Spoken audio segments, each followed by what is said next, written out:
परम सत्कारयोग मोर्चे च बैठे होए पंथ दियां शख्सियतां बापू गुरचरण सिंह जी, सरदार हरप्रीत सिंह जी, महान पंथ दे प्रसिद्ध विद्वान, अक्सर जिन्हां नूं टीवी चैनलों ते आपां सुणदे हैं, अपने कीमती विचारां दी सांझ पा के गए ने। कौम दे जथेदार और जेलों दियां काल्ड कोठरियां दे तसीहे झल्लण वाले और कौम दे नौजवानों दे दिलों की धड़कन जथेदार सिंह साहब जगतार सिंह जी हवारा, जिन्हां दे दिशा निर्देशों के मुताबक पंच प्रधानी अकाल यूथ का गठन किया गया। अज दमदमी टकसाल ते पंच प्रधानी यूथ के नौजवान काफले के रूप विच इस शंभू बार्डर के लगे हुए मोर्चे, जिहड़ा मोर्चा किसान मजदूर वीरां वल्लों लाया गया है, अन्नी बोली दिल्ली की हकूमत जिसने हमेशा ही घट गिणतियों पर तशद्दद ढाया है, सिखां ने जिस देश की आज़ादी वास्ते बाकी कौमां दे लोगां नालों किते वध कुर्बानियां कीतियां, काले पानियां दियां सजावां तो लैके फांसी दे फंदियां तक बहुत वड्डियां कहल कमाइयां साडे बजुर्गां ने इस हिंदुस्तान की आज़ाद हस्ती नूं वेखण दे लई बहुत वड्डा योगदान पाया सी।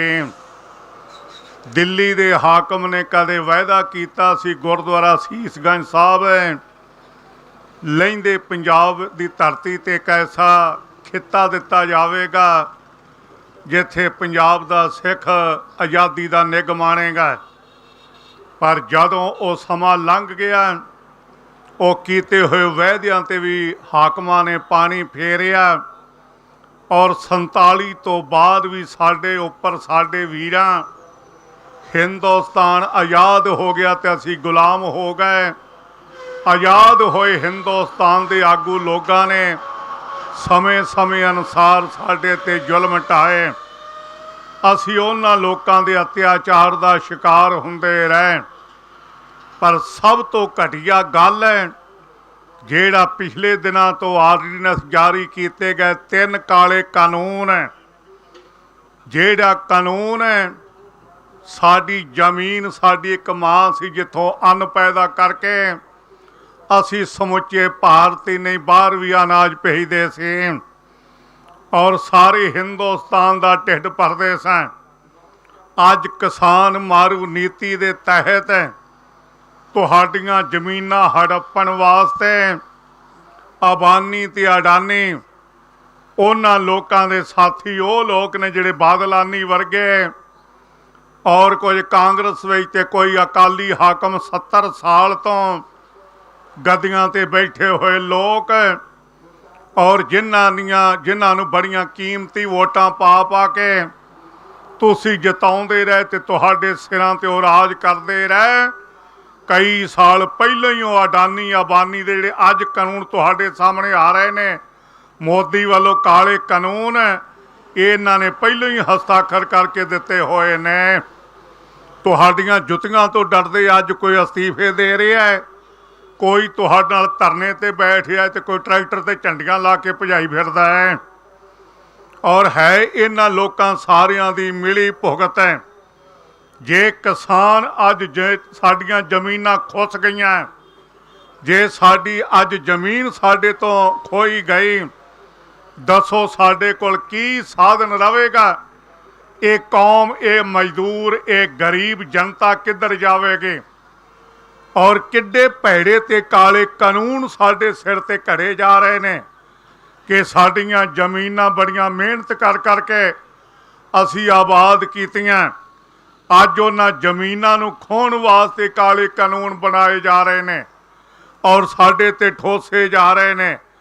जिस दिन तो ये गल निखर के सामने आई, पंजाब की धरती केवल नहीं हरियाणे का किसान है, बाहरलियां स्टेटां का किसान है, उस दिन तो लैके धरनियां ते बैठण लई मजबूर हो गया और पटड़ियां ते बैठण लई घर दे कार विहार छड्ड के वो पलाजियां ते बैठण दे लई मजबूर हो गया। और किन्ने दिनां तो घरों बेकार होए होए साडे बजुर्ग, साडियां मातावां, साडियां भैणां, साडे नौजवान बच्चे बच्चियां वीर और की साडे गायक वीर, कलाकार वीर सब रुझान छड्ड के काले कानूनां दे विरोध विच खड़े हो के वो शंभू बार्डर ते बाकी थावां थावां ते सानू ये संघर्षमई मोर्चे लाउण दी लोड़ पई। इन्हां काले कानूनां नूं रद्द करवाउण वास्ते मैं बेनती करनी चाहुंदा, दिल्ली दा हाकम बड़ा ऐसा नखिद्ध है जिसने बड़े बड़े जुल्म ढाए ने और उसनूं इन्हां काले कानूनां नूं वापस करन वास्ते 2-4 दिन की या 2-4 जथेबंदियां दी इत्थे गल नहीं, जिन्ने असी पंजाबी लोग हाँ, चाहे वो खेती नाल संबंधित है, चाहे वो दलित मजदूर वीर संबंधित है, चाहे वो शहरी है, चाहे हिंदू है, चाहे मुसलमान है, रोटी की हरेक नूं जरूरत है। इस संघर्ष के अंदर समूचे रूप विच सानू सारिਆਂ ਨੂੰ पक्षपात ते जात मजहबां तो उपर उठ के सानू सारिਆਂ ਨੂੰ एक प्लेटफार्म ते इकट्ठे हो के इस संघर्ष कोई 2-4 दिन की खेड नहीं, बड़ा चिर पता नहीं लम्मा किन्ना संघर्ष लड़ना पवे। सरकार बड़े मनसूबे घड़ रही है तुहानू मारन वास्ते, 84 वर्गे हालात दोबारा फिर पैदा किए जा सकते हैं, तुहाडे ते तशद्दद ढाउण वास्ते होर भी काले कानून करे जा सकते हैं। असी लामबंद होइए, केवल पंजाब का किसान मजदूर ही नहीं, जिन्ने असी हरियाणा होवे चाहे बाहर दियां स्टेटां होण, सानू सारियां नू लामबंद होण दी अज समय की लोड़ है। और जिहड़े कलाकार वीर जां लखे सिधाणे जां दीप वर्गे वीर कारोबार छड्ड के और मखू जी वर्गे विद्वान थां थां ते स्टेजां ते देशां विदेशां सिੱਖੀ ਦਾ प्रचार करने वाले अज संघर्ष का हिस्सा बने हुए ने, उन्हां वीरां दा सानू डट के साथ देना चाहिए। इहो जे लोकां नूं अगे लाउणा चाहिए। आ बादल का घराना पंथ पंथ करके सानू ना लुट के खा लिया और अपनियां जायदादां बना लियां, पंजाब की जवानी बर्बाद करके रख दी, कुछ मरवा दिते, कुछ चिट्टे की भेट चढ़ा के रख दी। इन्हां लोकां तो सानू सचेत होने की लोड़ है। अज भी वक्खो वक्खरियां डफलियां वजाइयां जा रही ने, जदों तक साडी एक स्टेज एक प्लेटफार्म ना असीं तैयार कर सके उन्ना चिर साडी गल सिरे नहीं चढ़ सकते।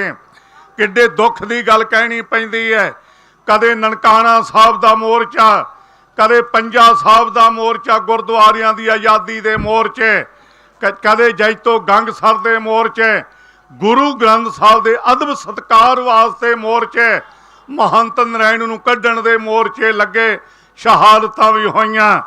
अज उन्हां लोकां नालों महंत नारायण नालों भी निखिद्ध लोग गुरुद्वारियां च काबज होके बैठ गए। धन गुरु ग्रंथ साहब के 328 स्वरूप कित्थे गए ने? श्रोमणी कमेटी जिहड़ी प्रबंधक बनाई सी, इन्हें गुरुद्वारे का प्रबंध संभालना है, इन्हां दी जिम्मेवारी होवेगी गुरुद्वारियां दे प्रबंधक होण दी। उत्थे 10 रुपये भी किसी ने लैने होण 20 थाई रजिस्टर ते चढ़ते ने, तुहाडे 328 सतगुरु के स्वरूप लापता होए होए ने, कोई सबूत नहीं कित्थे चले गए ने, किनू दे दिते गए ने। रोज़ बेअदबियां हुंदियां ने, रोज़ रूड़ियां दे ढेरां ते गुरु ग्रंथ साहब के पत्रे पाड़ के सटे जाते हैं।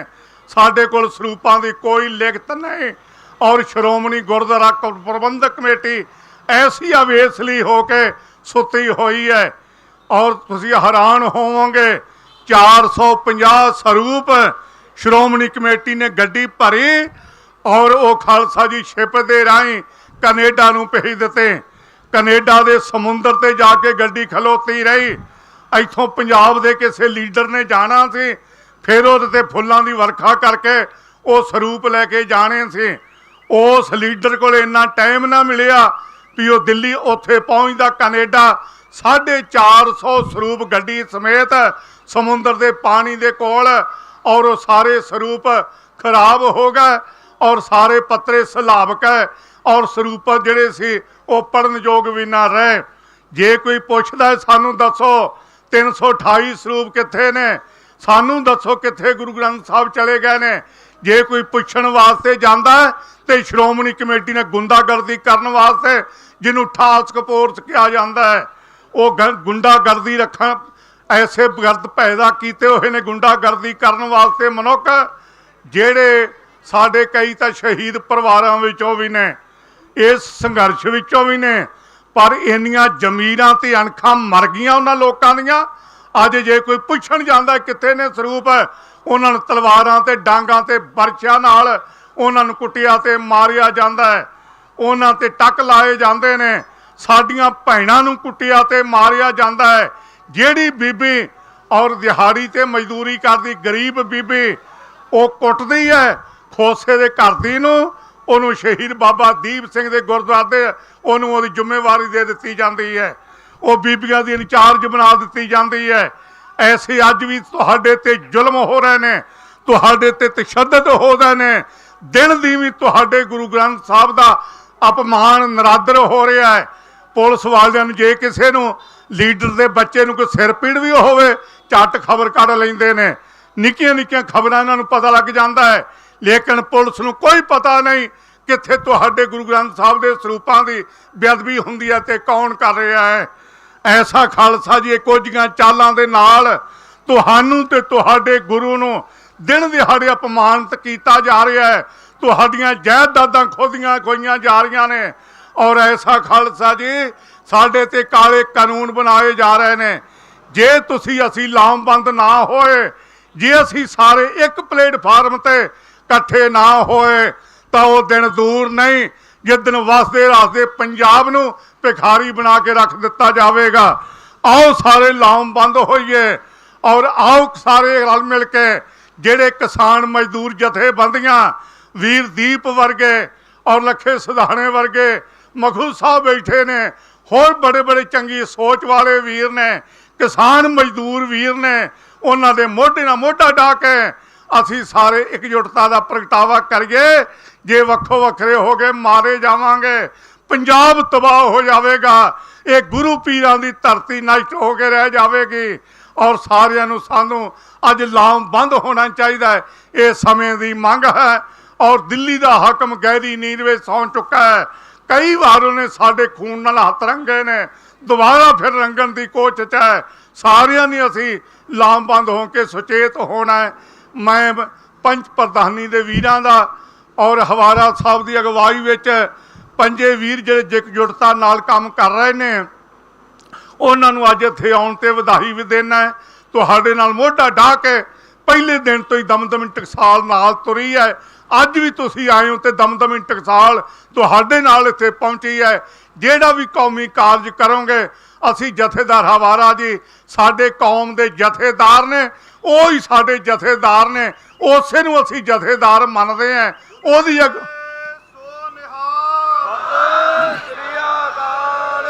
ओहदी अगवाई च तुसी काम कर रहे हो, असी काम कर रहे हैं। सारे एकजुटता नाल करिए, सारे वीरां नूं कलावे विच लईए।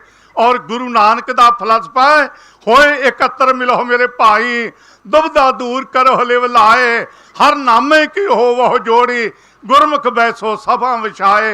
इस गुरु नानक के हुक्म ते पहरा लईए, जुट मिट एकजुटता नाल कौम की विगड़ी हुई सवारन वास्ते लामबंद हो जाइए। भुल चुक दी खेमा। बहुत बहुत धन्यवाद। वाहिगुरू जी का खालसा, वाहिगुरू जी की फतेह।